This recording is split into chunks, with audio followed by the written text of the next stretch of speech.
13 मई साल 2008 वो तारीख जिसे जयपुर आज भी भुला नहीं पाया है।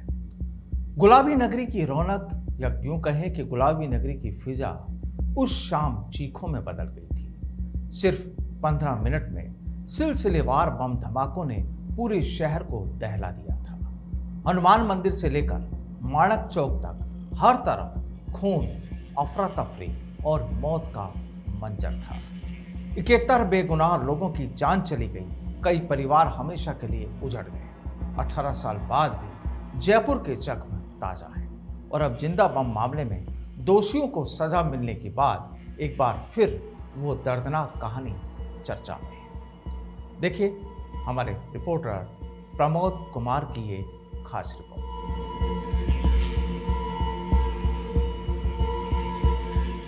13 मई 2008 की शाम करीब 7:30 जयपुर के परकोटे में रोजाना की तरह बाजारों में भारी भीड़ थी। लोग खरीदारी में व्यस्त थे। मंदिरों में श्रद्धालुओं की भीड़ उमड़ी हुई थी। तभी अचानक चांदपोल इलाके में जोरदार धमाका हुआ। कुछ ही सेकंड बाद एक के बाद एक कई धमाकों ने पूरे शहर को हिलाकर रख दिया। आतंकियों ने साइकिलों पर टिफिन बम रखकर भीड़भाड़ वाले इलाकों को निशाना बनाया था।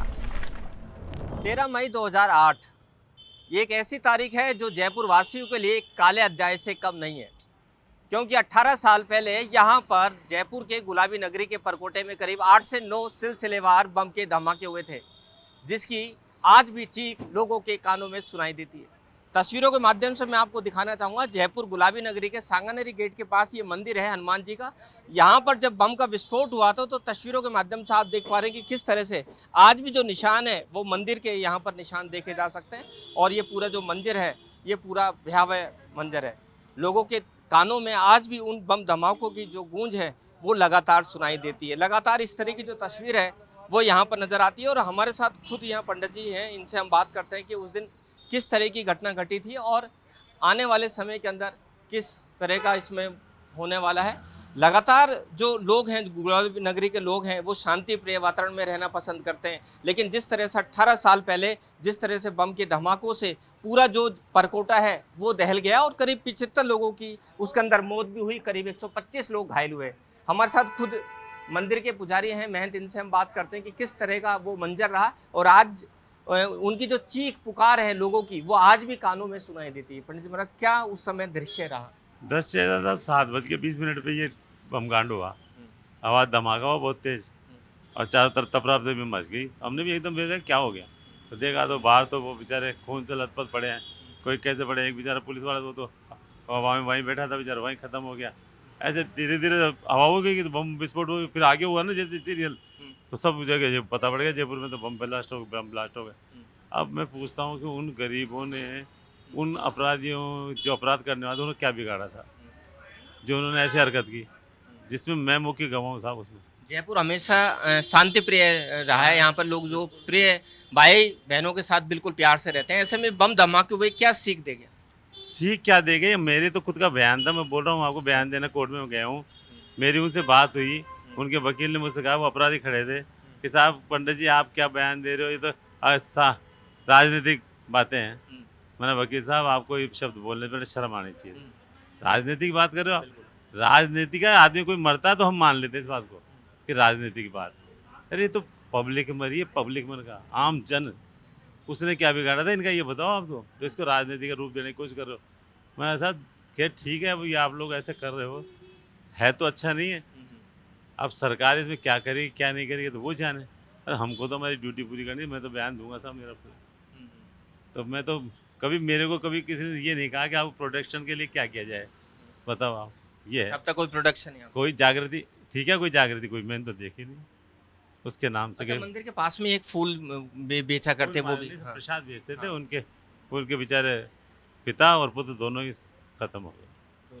हाँ, तो आज भी जब याद आती है उस तो सब रोंगटे खड़े हो जाते हैं सोच के। दिमाग ये सोचता जयपुर जैसी जगह जिसने कभी किसी को नुकसान दिया ही नहीं, वहाँ आप ऐसा माहौल पैदा कर दें और फिर अपने आप को कहो कि हम तो सच्चे हैं, हम तो कुछ नहीं करते।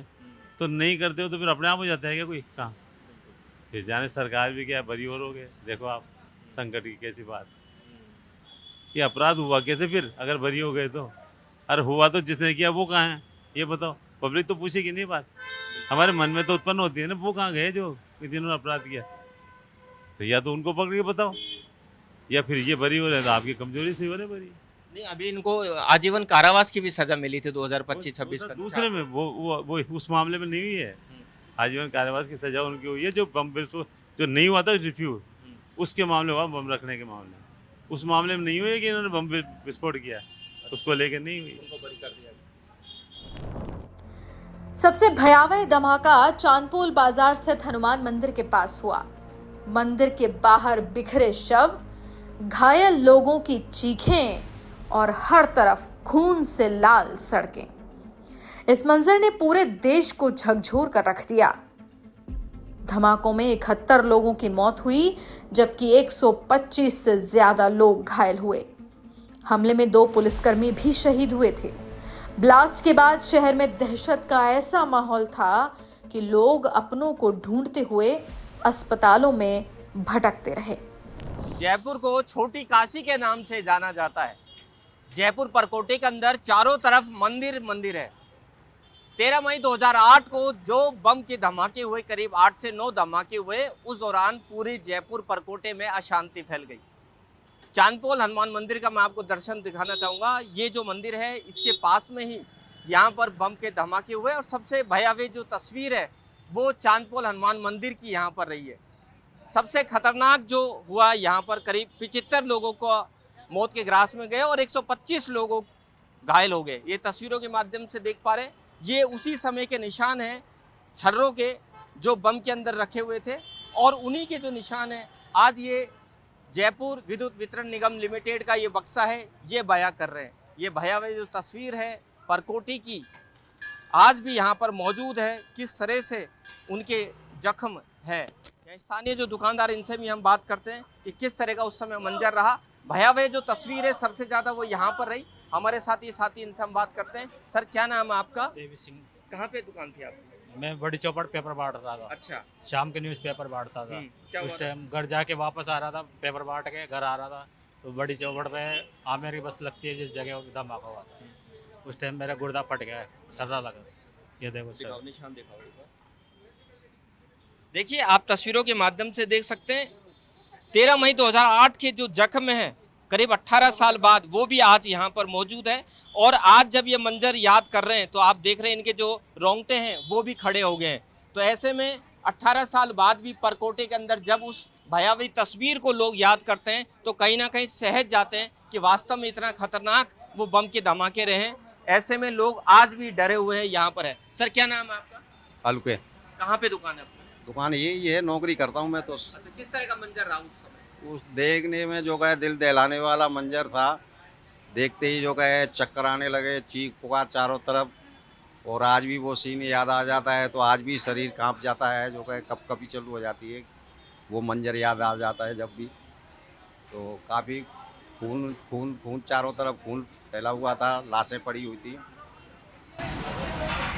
अब वो जो मुजरिम है वो छूट भी गए, बताए जमानत मिल गई। वो ये गहलोत सरकार में छूट भी गए हैं, वो जो जमानत मिल गई है तो वो गलत हुआ है, वो बहुत गलत हुआ है। इतना वो करके और उनको वापस छोड़ दिया गया तो वो गलत ही है। जांच में सामने आया कि इस आतंकी हमले के पीछे इंडियन मुजाहिदीन का हाथ था। हमले के दौरान एक नौवा जिंदा बम भी मिला था, जिसे पुलिस ने समय रहते डिफ्यूज कर दिया। मुख्य ब्लास्ट मामले में विशेष अदालत ने 2019 में आतंकियों को फांसी की सजा सुनाई थी, लेकिन 2023 में राजस्थान हाई कोर्ट ने सबूतों के अभाव में आरोपियों को बरी कर दिया।